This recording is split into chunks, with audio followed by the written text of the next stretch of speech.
టైంలో వస్తాడు, అంటే తుగ్లా దట్ ఈస్ మన తుల్వా డైనాసిటీ వస్తాడు. తర్వాత చెప్తాను స్టోరీ అది. ఇటుదా క్లియర్ కదా.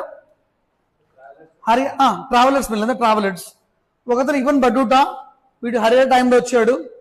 తర్వాత దేవరాయ వన్ టైంలో వచ్చేసి నికోలస్ కాంట్ వచ్చాడు. తర్వాత నికోలస్ కాంట్ CONTA కూడా పెడతారు, కాంటీ అని కూడా అంటారు. తర్వాత దేవరాయ 2 టైంలో అబ్దుల్ రజాక్ వస్తాడు. అబ్దుల్ రజాక్ వీళ్ళ వల్ల బెనిఫిట్ ఏంటంటే వీళ్ళు కొన్ని బుక్స్ రాస్తారు. ఆ బుక్స్లలో వీళ్ళ గురించి డీటెయిల్స్ ఉన్నాయి మనకాడ.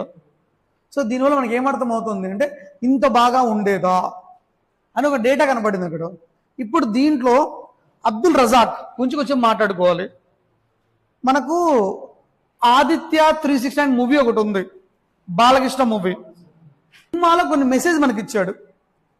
అంటే వాడు వేరే గ్రహానికి వెళ్తాడు త్రూ దాని కోర్స్ పక్కన పెడితే వెళ్తూ వెళ్తూ రోడ్ల మీద అదే స్ట్రీట్స్ లో వజ్రాలు వైడూర్యాలు అమ్ముతూ ఉంటారు కేజీల లెక్క.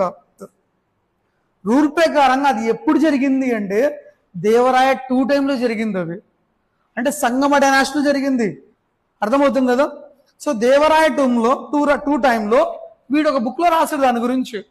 దేవరాయ 2 ఈ టైంలో మొత్తం విజయ డైనాసిటీలో డైమండ్స్ జ్యువెలరీస్ ఏవైతే ఉన్నాయో వీటిని కేజీస్ టైప్ లో అమ్మేవాళ్ళు అని బుక్ లో రాశాడు.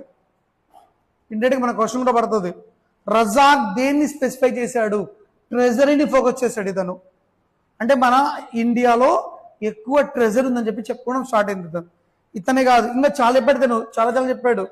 ఒకటి, ఇండియాలో ఉమెన్స్ బాగా మంచి వాల్యూ ఇచ్చేవాళ్ళని. రెండోది, స్లేవరీ ఉండేదని, సతీ కూడా ఫాలో అయ్యేవాళ్ళు అనేసి.